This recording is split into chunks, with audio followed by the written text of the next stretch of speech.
Hey guys, it's Hummer for Outlander, Season 3, Episode 9, The Doldrums, and I was looking forward to this episode mainly because I feel like this season as a whole, it's been very messy, and especially these first three episodes with Claire and Jamie, it's taken a while to really, get going, and I think they definitely did rush through some things, so I was hoping that this would really be the episode that really does kick things off.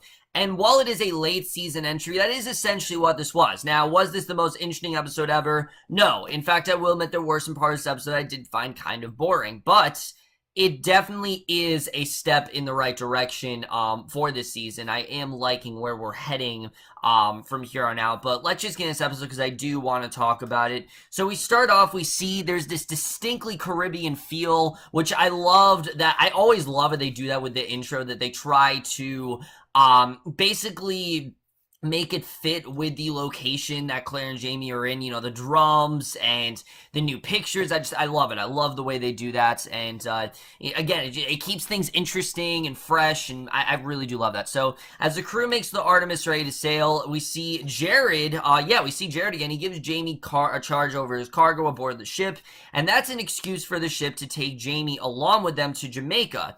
So, basically, as the ship makes way, they all take one last look at land. They're sure they won't be seeing that for a long while, and one by one the crew of the ship pass by Claire and Jamie standing at the rail. They are touching an iron horseshoe for luck on the voyage, and basically, we see how superstitious they really are here. So they're predisposed to feel this voyage will be a challenge before they even get fully out of the port, and Fergus then comes with a surprise on his arm that makes Jamie irate. We see that it turns out that Marseille has actually come with Fergus, and they inform Jamie that they are hand-fasted as of that morning. Hand-fasted essentially is basically declaring yourself married before witnesses, so it's basically, I guess, the 18th century version of eloping. That's essentially what this is. They did elope, and obviously, there's a lot of arguments here. Jamie isn't really happy about it, but Marseille had sent her mother a letter and pushed Jamie over a barrel about her remaining on board with them, and Fergus has not consummated the marriage yet. He lets Jamie know, so Jamie makes the men stay in one cabin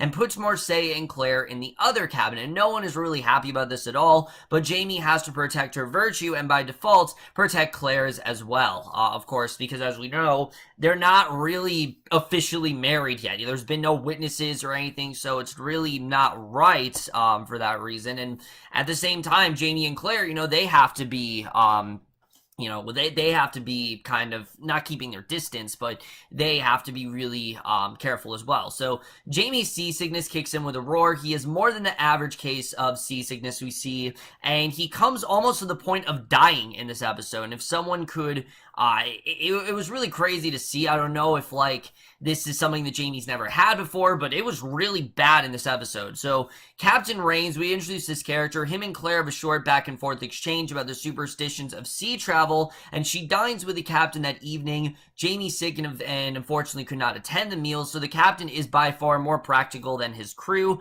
but he makes Claire understand that he does have to play to those fears or risk immunity. It's basically kind of like what he's forced to do. He doesn't like having to do it, but unfortunately he just has to. It's something that he's kind of been forced, and everyone's kind of reinforced into his head throughout the years. So basically, Jamie and Fergus argue about Fergus keeping his courting of Marseille from him, and Fergus then throws the quick love that was between Jamie and Claire back in his face. And I did like this because, yeah, Jamie and Claire are very similar to Fergus and Marseille. Unfortunately, the difference is we don't know anything about Fergus and Marseille, so I just didn't really feel much attachment here. And again, it all goes back to the fact that I do think they've rushed through a lot of things this season, and this relationship is in fact one of them. So Jamie makes Fergus tell Marseille about his other girlfriends prior to their relationship, so she has the knowledge to make her decision. It's clear that Jamie he wants to make sure that nothing, that this isn't a situation like what happened with Claire last week. And I do like that. Like that Jamie is trying to be careful. He's trying to make sure that Fergus doesn't put himself in a new situation. So I did like seeing that. So we then see Mr. Willoughby. He comes in to check on Jamie, and he asks Jamie how long he's going to let the retching continue. He explains some of the physical dangers of letting the vomiting continue for too long. And this scene was it went on way too long for me. I really really do not care about. And Mr. Willoughby, it's just not really doing much of anything for me, except that they just have someone to talk to. He's just really not doing much for me right now. But Marseille and Claire have this really interesting discussion in their cabin about which bed they will use, and Claire is much more patient than I would have expected, because Marseille, I mean, Leary really did annoy me, but Marseille, honestly, if she continues the way she's gonna be just as annoying. Marseille in general, you can definitely tell that she's Leary's daughter. She has a lot of similar qualities to Leary.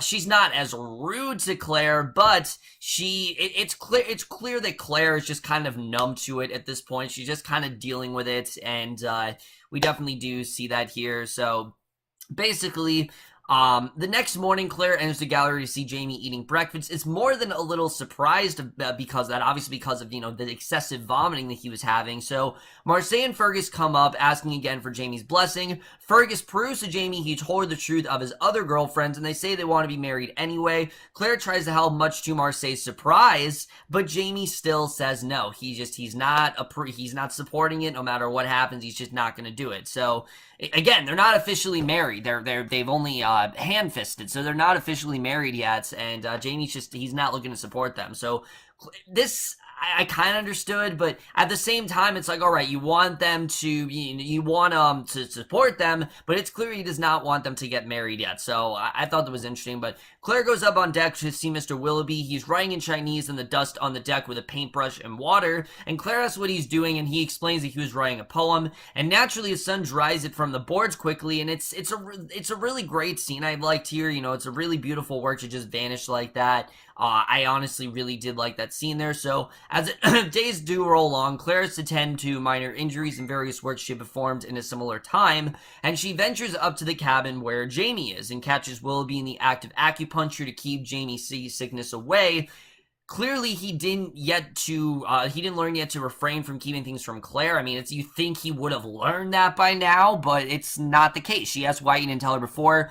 That was how his seasickness stopped, and, I just don't know why Jamie keeps keeping things from Claire. I mean, we went through a whole episode last week about it. You would think that he'd be better by now, but he just isn't, and Claire smirks and kisses him, kind of just pulls, just kind of ignores it, and to me, it seems like these two are using this trip as an excuse to kind of put their problems on the back burner, because, I mean, Claire said it last week. She doesn't really know if they belong together anymore, and that is definitely something I think that is still on her head. But they are kind of just ignoring it right now. I don't think it's something that they're completely just forgetting about, but I do think they're ignoring it and using this trip kind of like as an excuse. So Jamie pulls away to realize the boat has stopped moving. They have lost the wind, and obviously there's a lot of fears about the superstition of the horseshoe. So at night, Claire finds Jamie alone on the deck. Jamie's staring out at the unmoving sea, and they embrace, relishing the moment alone. They both look up at the moon, and Claire explains she was able to see a man step on the moon shortly before she came back through the stones. And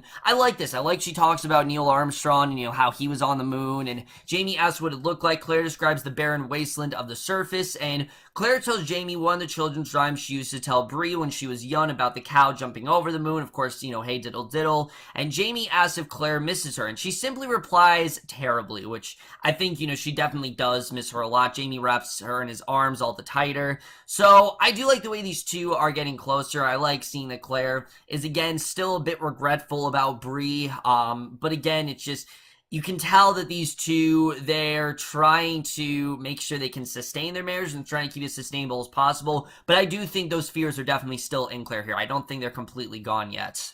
So weeks pass by, they still have no wind, and the crew starts rumbling about casting the Jonah overboard, who did not touch the horseshoe before the voyage began. And obviously, they're talking about Jonah and the whale, and Jamie declares to the captain that none of his men will be thrown overboard. The captain tells Claire and Jamie of his tentative situation in keeping the men from mutiny, and if they decide to cast someone overboard, he would be unable to prevent it. So the crew start running down the list of who touched the horseshoe. They come to one man who did not, and they start calling calling Hayes, and Hayes then climbs, they call him Jonah, so he climbs up to one of the yardarms, and Jamie comes out on deck to see the chaos. The ship's crew yells at him to jump, but Jamie tells him to stay, and Jamie starts his way up the Nang to save Hayes from jumping off to his death. And as all this is going on, we see Willoughby notices a seagull flying very low, just above the water. If the other sailors not been so caught up, they actually might have noticed it, but, basically, Jamie managed to save Hayes from jumping, but the crew is still not satisfied. So Jamie and his men, they all line up against the crew, severely outnumbered. The fighting almost begins, and Willoughby luckily rings the bell in time to get everyone's attention, and he starts to reveal the story of how he came to leave China, and his tale engulfs the crew and calms the situation. I did like this scene. For me, this was a scene that did do something for Willoughby as a character. I thought it was definitely well done. It was a very heartbreaking story about, really the trials and tribulations of leaving China and how hard of a process that was. And you can definitely understand. I mean, this was a time where there weren't green cards. There weren't, there weren't legal citizens in America or any other place they weren't supposed to be. So obviously this was very complicated for him. So he buys the time needed, and just as he finishes his story, the wind catches up the sails. He and Jamie explain what the low flying gull mean when Claire asks, telling her that the rain is coming, and he's hailed, and Willoughby basically is hailed as their savior here. So Jamie and Claire then take the moment of everyone's distraction to run down to the cabins. They intend to have their own celebration of the rain and wind, and basically, as they're laying together, Jamie says that he likes the gray that shows in her hair. Claire calls him the king of men, which of course he is. They agree that what's between them down to their spirit and soul pretty much never changes, and soon a British man of war appears. Jamie informs Claire the British ship could take him and several of the other men since they are subjects of the crown. So this is a very dangerous situation. And as the other ships acting Captain Leonard boards the ship. He reveals he's not looking for men, he's actually looking for medical help, and Claire asks what the symptoms are and believes that she knows what it is that's befallen the crew, and Jamie's not happy when she says that she needs to go see the men to be sure. So Claire goes again, not taking heed of her husband's wise advice, and again, it's the same problems that Claire and Jamie usually have. Jamie has a problem with keeping things from Claire. Claire has a problem with just taking Jamie's advice, and I think that's always kind of going to be a problem for them until they really recognize it. But Claire tells him what the disease is, that she's been immunized against it, so she can't catch it, luckily. So Jamie remembers how useless it is to argue with her when she has set her mind to treating a sick person. Still, he's not happy about her going. He doesn't think it's a good situation. So Claire rides on deck of the British ship. They show her down to the hold where the sick are crammed in a horribly nasty night mirror scenario, and every mirror of upper and lower bodily fluid is covering every inch of the hold. I mean, it's disgusting. It's like the worst case of seasickness you could get. So she finds a man to examine to confirm her suspicion, starts right away with explaining how to stop the spread of disease to the rest of the crew. And while she's making plans to get the sick above deck, the British ship lifts anchor. The captain has sent word to the Artemis that they will meet them in Jamaica to return Claire. They need her skills to stop the spread of the disease until they reach land, and yet again she has put herself in danger. So, and that is the way this episode pretty much ends. So, like I said, guys, for me, I thought this definitely was a good episode. It wasn't a great episode by any means, but it was a step in the right direction. I like that we're seeing them on the ship. I like that we're seeing more of the struggles between Jamie and Claire, but it is getting a bit repetitive. I definitely will say that. I think their whole problems, it is starting to get a bit too repetitive for me. Oh, Jamie's not good with keeping things from Claire. Claire's not good with listening to Jamie's advice. Claire constantly saving, yada, yada, yada. It's the same stuff, and I am hoping that they do something different here. To me, like I said, it seems like these two, they know that they have problems. They're just not really doing anything about it. They're trying to not ignore it, but they're just trying to kind of make it an afterthought and not really let it get in the way of saving young Ian. The mission is to save young Ian, so they are very laser focused on, okay, we're going to save young Ian. So I think that really is what's going to happen here. That they're, like I said, they're really focused on just saving him, and I'm interested in seeing really how that all does play out. As far as Fergus and Marseille, I honestly don't really care, and I wish I did, because I really do like Fergus as a character. Marseille, on the other hand, I'm really worried about, because especially the fact she's Leary's daughter, that scene we got between her and Claire is very concerning. I'm really hoping she doesn't get on my nerves, but it seems like that might actually be the case, because she is in fact related to Leary, and it's very easy to tell.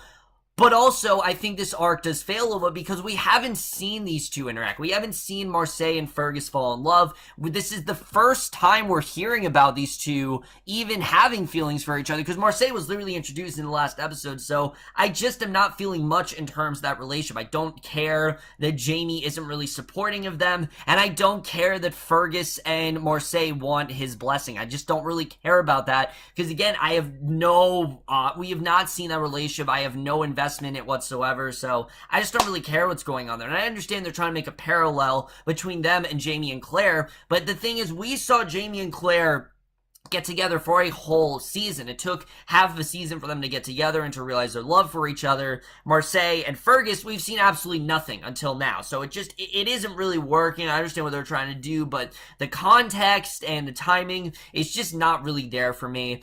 As far as Mr. Willoughby, like I said, this was the episode that kind of turned things around for him. I thought he honestly was really interesting in that one scene. I liked that whole scene of him coming to China. I thought he definitely did a really good job in that scene for me. The crew members as well, I just don't really care all that much about. But I'm looking forward to seeing what's going to happen with Claire, because now obviously she is taking care of these British men, and I don't really know what this is going to mean for her, so we'll have to see the way that really does play out. Overall, guys, this wasn't necessarily a bad episode. It was a good episode. I did enjoy it for the most part. There were just a lot of things going on that I did, again, feel were rushed, and I did feel that we got into it a little bit too early, and you know, the fact that we're late in the season and just now we're getting into like the meat of things, it just makes me feel like they should have taken one season to separate these two together, and then the second season could have been what we're getting now. But again, I'm going to talk about that once we get to, you know, this season as a whole. But overall, guys, I did enjoy this episode. I'm going to give Outlander Season 3, Episode 9, The Doldrums, a B. So over, guys, from this episode of Outlander, let me know what you guys thought of this episode overall. Love your thoughts. And like I said, I did think this was a bit of an improvement over the last episode. But that's my review. Hope you enjoyed. See you guys in my next video, and I will see you guys for that. Okay, bye.